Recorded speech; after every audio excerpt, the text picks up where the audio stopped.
Hey yo, you hear that rumble?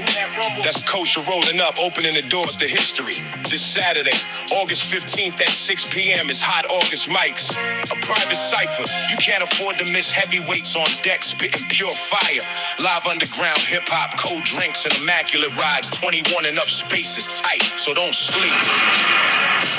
Head to the Faces of Success Radio website, hit the events tab and scan the flyer. Pull up and witness the real this Saturday night.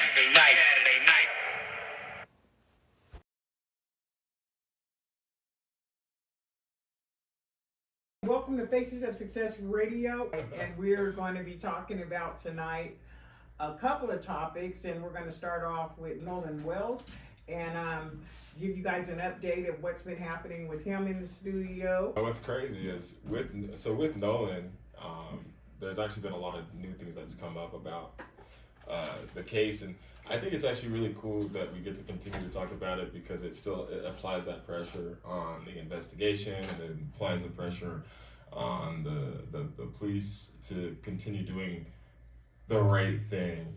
Just recently, it was shared that there was a whole nother altercation, a whole other fight that happened outside of that group of friends. And I seen the picture of all the people that were out there at that island, and there's so many boats. We touched on it last week. There were so many people, there's so many witnesses, there's so many people that definitely know what happened. And so I think it's just important to just keep bringing him up and making sure that we don't let that slide. We gotta allow him to actually have justice, because the more that I'm looking at it, it does not look too good. The amount of quietness that's going on. Quiet doesn't necessarily mean that nothing's happening. It could definitely mean that, the prosecutors are preparing for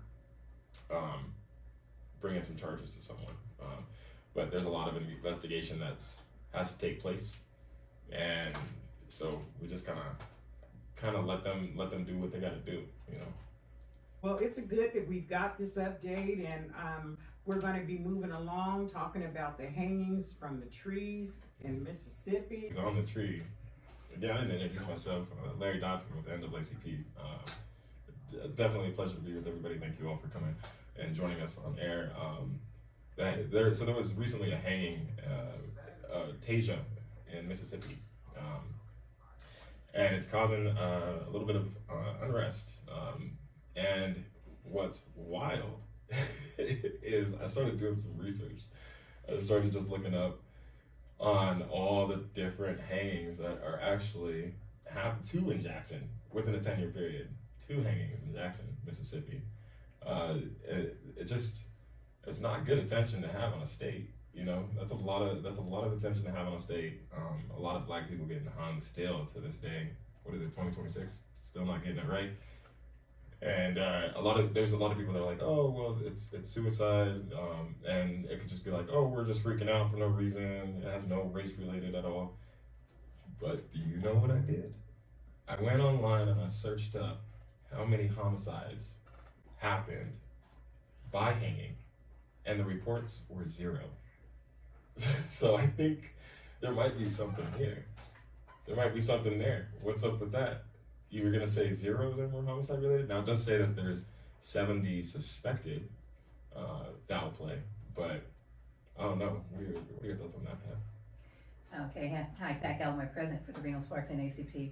Well, like I said on the last show, it's Mississippi, and a lot of stuff comes out of Mississippi. It was very interesting, just what you stated, Larry, about the homicide issue of it, or lack thereof. Somebody's gonna go do through all that work, and they're gonna put a noose around their neck, gonna get on a tree, and they're gonna jump off and hang themselves.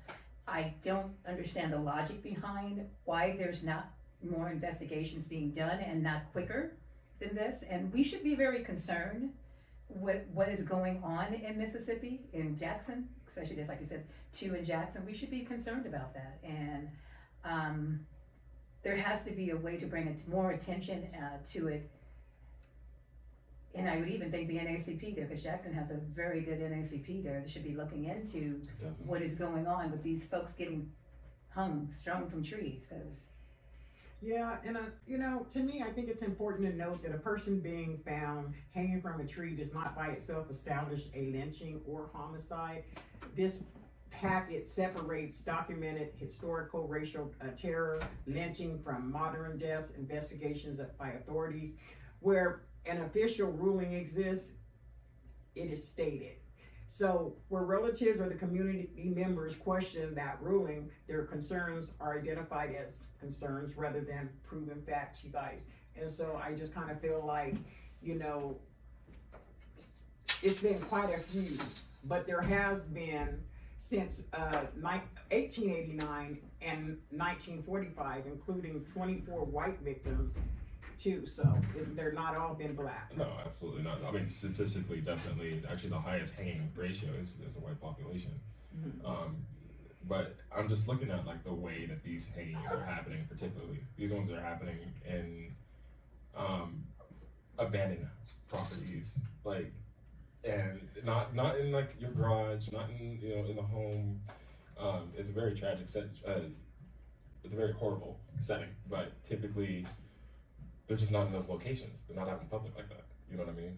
And it's just weird to it's I feel like I just stumbled on something I really need to actually just research more on, because I'm actually confused and a little concerned on where I'm at right now in research. But there's something that needs to change. I do know that the FBI has a civil rights department, or that's who kind of steps in and goes a little bit further, but the initial finding is usually self-unaliving, and it's like, why is that the initial classification? And when I looked online, it was saying more so like the reason is they like to attribute it to like blunt force, or by shooting, or there's no classification for lynching, so it's just not a current term that's used in that, but it's just something that raises an eyebrow for me, for sure. With Tasha's case specifically, hi, I'm Lily. Sorry. Thanks for having me. Hers, I mean, it's physically impossible that it was self-inflicted. They had to use a fire truck ladder to get her down, and the one previously it was a tow strap. And I don't think a young woman is walking around with a truck tow strap. And there's been almost 70 lynchings since 2000. And I want to just call it what it is, and I'm not going to put my faith in this current system in anyone's definitely gutted civil rights anything in this administration. I'm sorry, and they probably have one guy with a bunch of papers around him to investigate it and actually call it what it is. We have people that are convicted rapists running our country. I don't believe that they'll be doing justice for these black people that have been getting lynched since the 1800s earlier in the South. Something like 700 actually documented ones in the last 50, 100 years. And it's Trey Reed being one of the kind of kicked it off, and then you see it continue to happen. Right. And what happens is when these things aren't prosecuted, because we still have Jim Crow era style judges and district attorneys and all of those things, and those are the people that are going to be saying not something suspicious in all of these incidences, like with Nolan Wells. Those kids, their parents were judges. Right. They're not. I don't feel like we're going to get a conviction, but that does not mean that we have to subscribe to that narrative either. Right. And it's really sad the way that these things are rigged. It comes down to the way that we gerrymander, the way that we draw the borders, the way that we, especially in the South, the way that we prevent people from being able to get to the polls. All of that comes into play now when someone is being hung from a distance so high up that a fire ladder had to get there, and then we're going to put our faith in a gerrymandered district since Jim Crow for a judge of not people of their peers to say that this person is it's an unsuspicious lynching, and we know what it is. Right. You know, we have the conviction rate for police alone for crimes that they do, you know, is lower than the amount of crimes that are committed. So they have their numbers and we have our numbers. I think we all, black people, we, you know, we smoke trees, we like trees, we don't hang ourselves from trees. Thank you. That's not a thing. I don't know anybody, that's just not a thing that we do. We have an agreement among each other. Right. No, that's true. If you're gonna do it, don't do it like that. Right. So why does the image of a black person hanging from a tree carry such a powerful and frightening historical meaning in Mississippi? That was the way that killings happened in a way to get it done. So the reason why death by self-unaliving is the route that is sparking people's frustration and causing communities to want more answers is because that's what they always classified it under. Well, these were picnics. They were bringing their children in their Sunday, but people were being lynched in their Sunday best. Yeah. Right. And they were bringing children eating food while watching people be lynched. This was an event. Right. It was a pastime. Yeah. It is a white American pastime to watch the lynching of a black person. This is a celebration of dominance. Right. Kind of like white America Olympics, right? You know, Right. you get in, and like you said, the picnic. I mean, yes, they were in their Sunday best. They had their children. They're teaching their children that this is okay. You know, to hang someone from a tree. The NAACP came out of that. That's how it started. White folks, Jewish people were concerned that why are we doing this? Why are we lynching?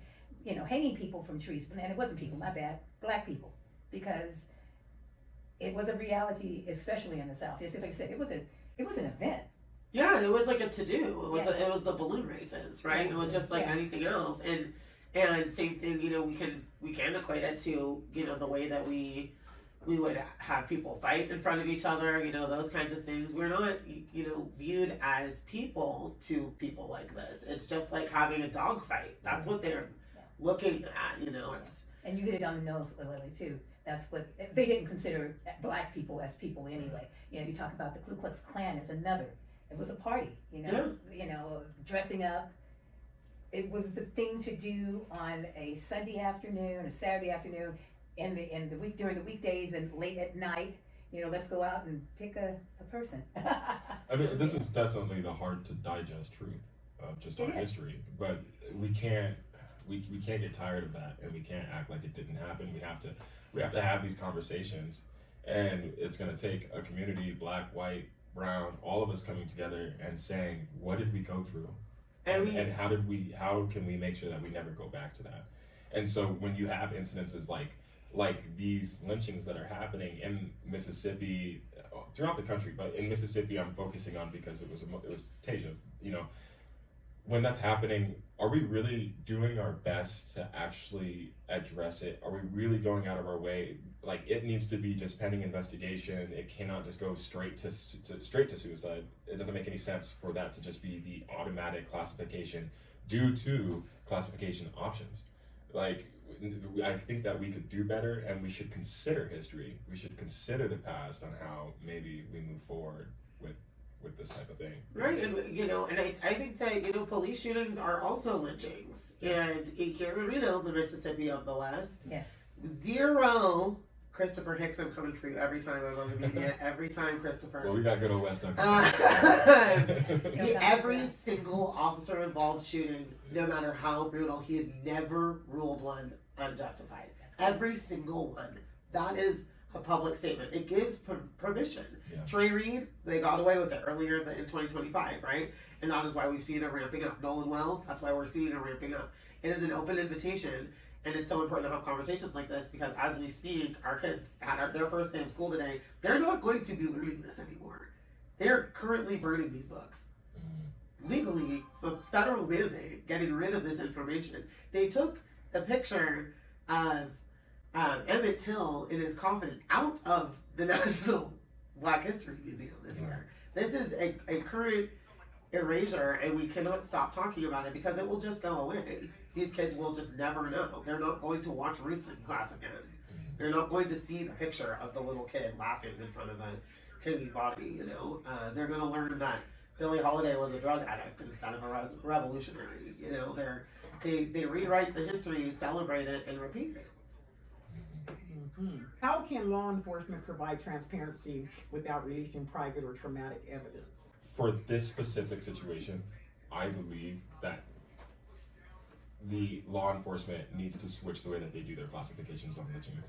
They shouldn't just automatically go to suicide, because that completely shattered. When I was looking it up and I'm like, they are reporting 0, like that just shatters all. So I'm like, there's got to be a couple, right? Like there's got to be some where they're just like, wow, that was a really bad case, and that was definitely on purpose and not self-inflicted.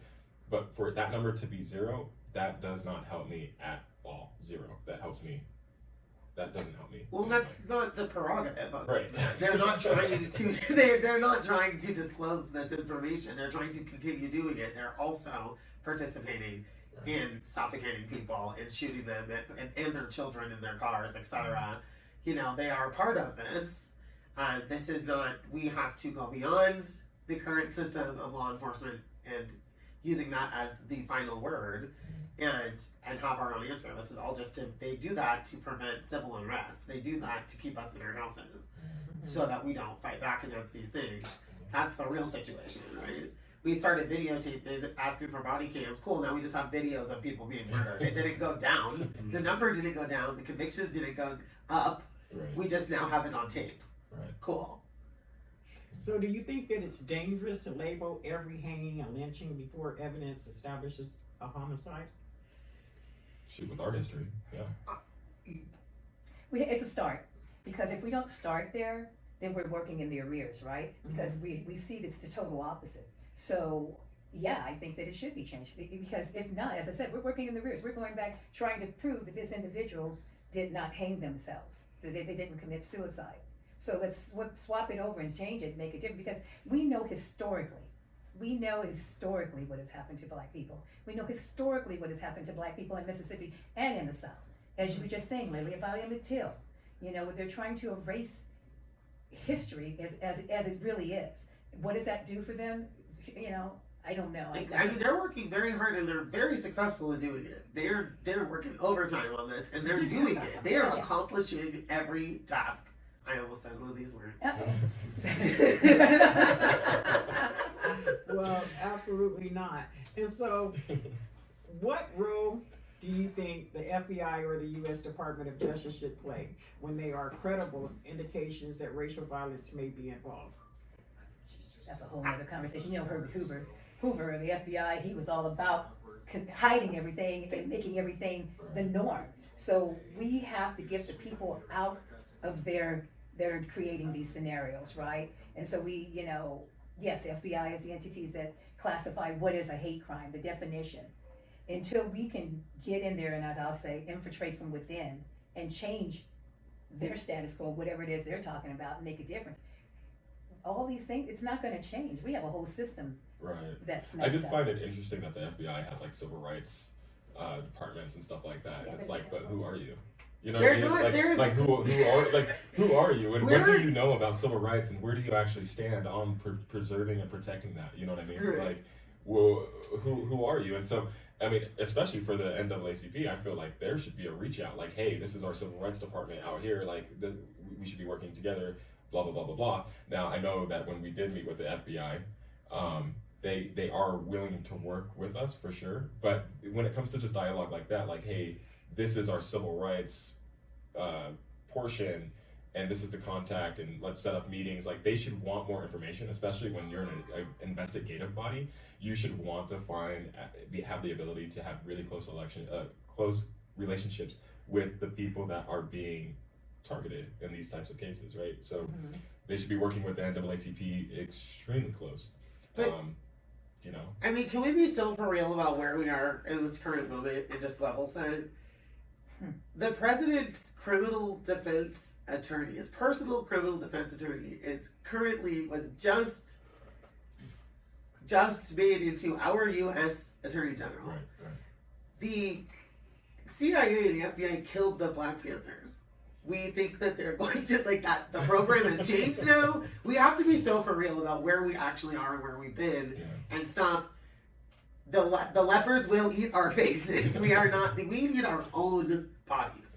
Yeah. The black community needs their own investigative, not the FBI. Right. The BBI, something else. These people were slave masters and then police officers and then now they're U.S. Attorney Generals. They're storming the Capitol. They're masked agents. We can't. It's not. It was not built to make sense for us or for us to win.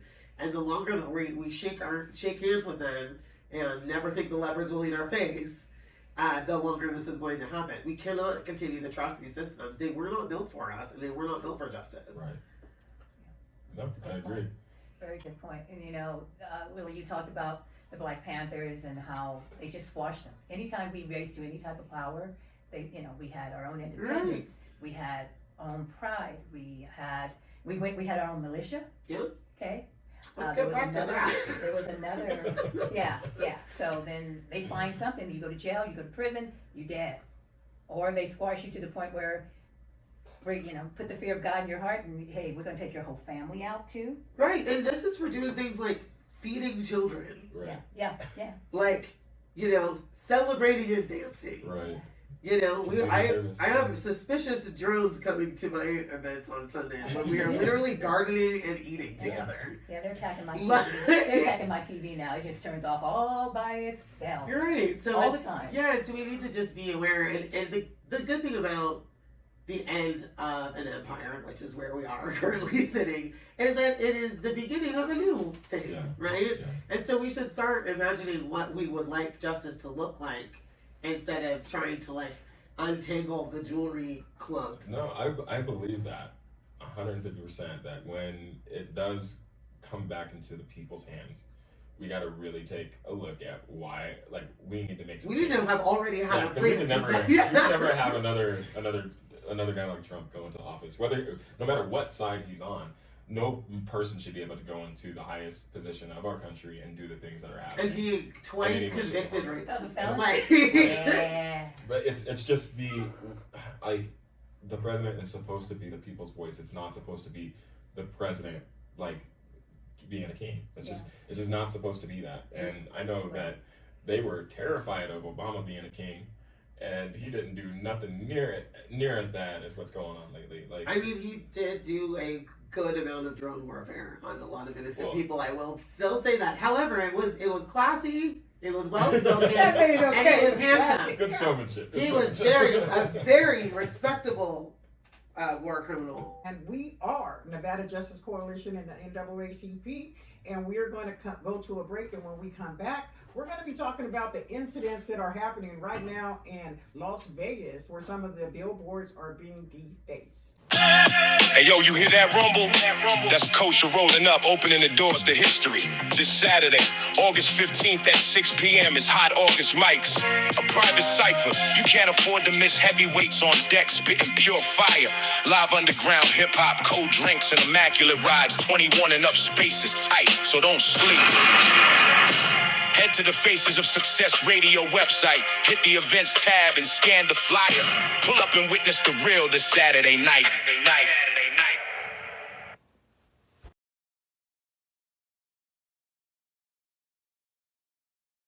Welcome to Faces of Success Radio and TV. We're bringing entertainment stories from the industry, such as, but not limited to, Shaquille O'Neal, B.B. King, Antonio Fargas,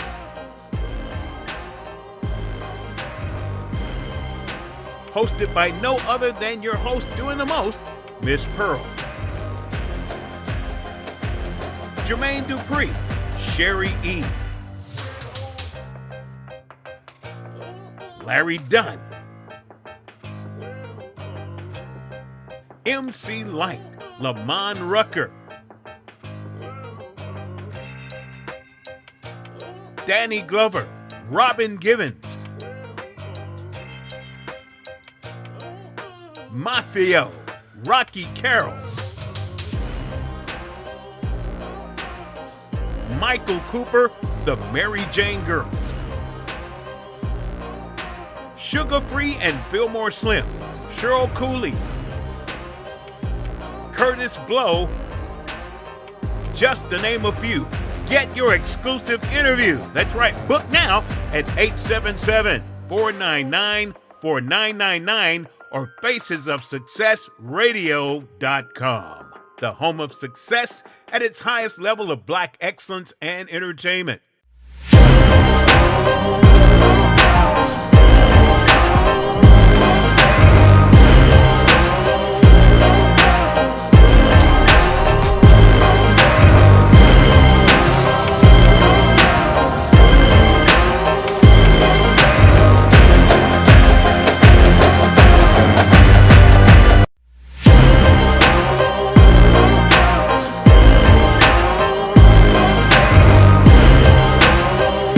Coalition and the NAACP, we were talking about some national news, but I kind of want to get us honed in on our next topic with some local stuff here in Nevada.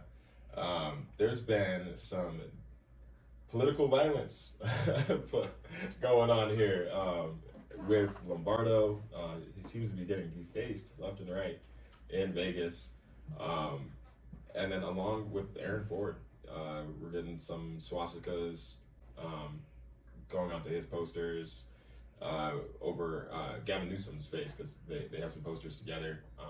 And so it's just, you know, we talk about where we're standing at a national level, but then when you bring it into just our state, where we're at, you can kind of see the tone that we're in today. Yeah, and so Nevada law prohibits graffiti or defacing another person's public or private property. So where do you think this is all headed, Pat? Where do you think this is all heading? Well,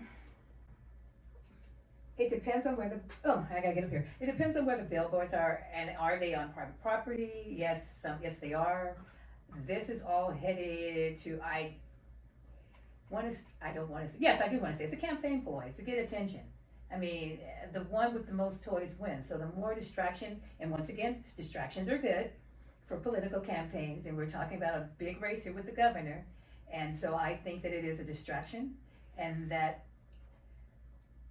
I guess, what was it, Las Vegas Metropolitan Police is the entities that are doing the investigation, and not so much the political campaign people. So you're looking at several different ways to go, right? Like I said, I think it's a ploy to get more attention. Well, this is not the first time that Aaron Ford has faced just overt racism in a campaign. Let's not forget Sigal Chattah, who was one of Trump's picks, also didn't get in. Yeah. She said in the 2022 campaign that Aaron Ford should be hanging from a crane. Circle back to the lynching in 2022. I want them to get new material. Is that all they have? Just racism? That's it? Right. Because he's so intelligent and capable that we just have the same old run of the mill. That's all they have. If anything, it should put your faith in a candidate if all they could do is go back to their regular bag of tricks.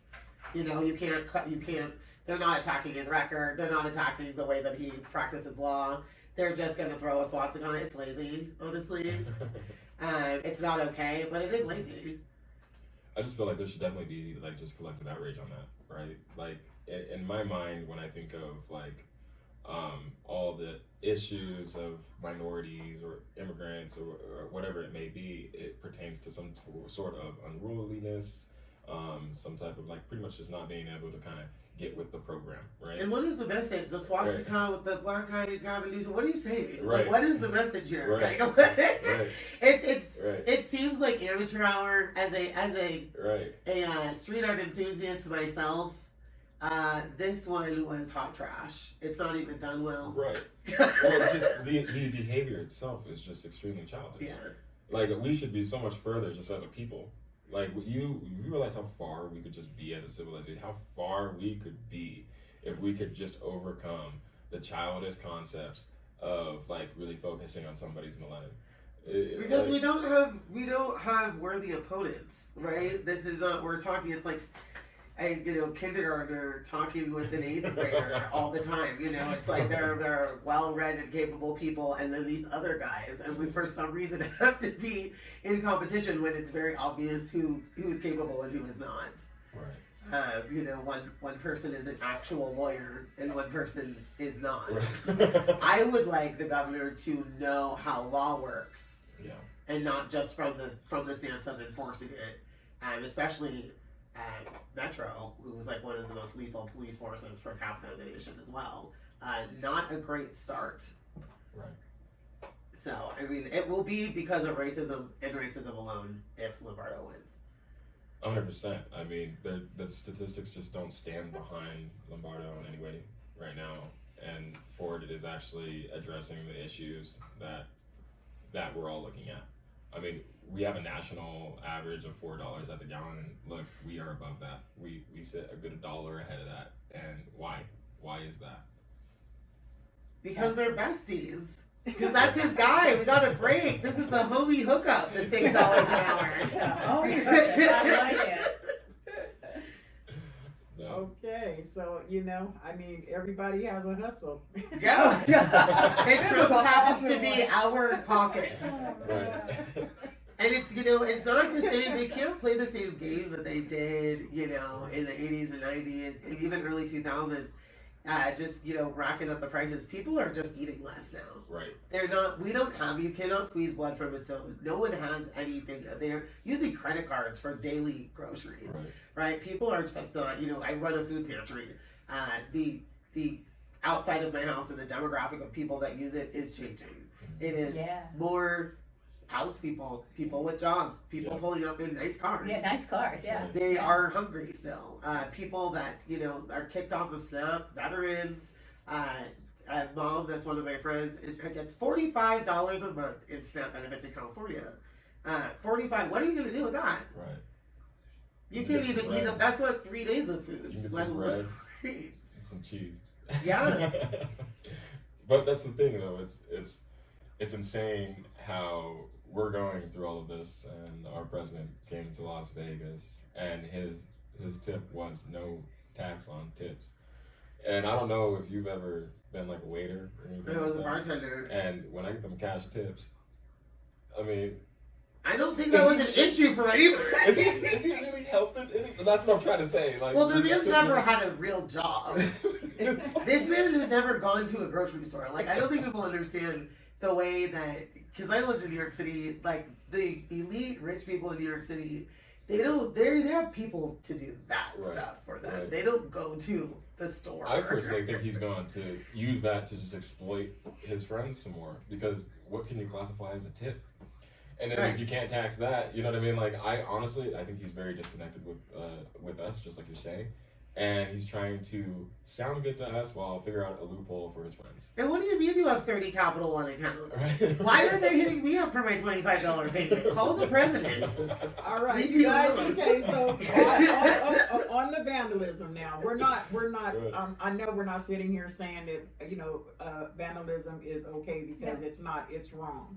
Right. It's wrong to destroy somebody's property. So if you're out there and you're listening to us role models here today, we are definitely wanting you to know it's not cool to go around, vandalizing other people's stuff, no matter how big or how small, and so Pat, I'd like to hear from you today, how you think these type of cases should be handled, and especially when it comes to defacing, people's private, advertisement, property, store windows, cars, vehicles, whatever, Well, then we're going back to someone else's laws again. But as I was saying before, it depends in terms of when they deface the property. That property, that sign, that political sign is actually sitting on someone else's property. So then it has different degrees is what I think that law enforcement is looking at too. So itself, yes, it might be Lombardo or Aaron Ford's, poster that's on somebody else's property. Because normally, like these posters, or these little signs that they have, they normally have to get permission from the owner of the land to post their signs there.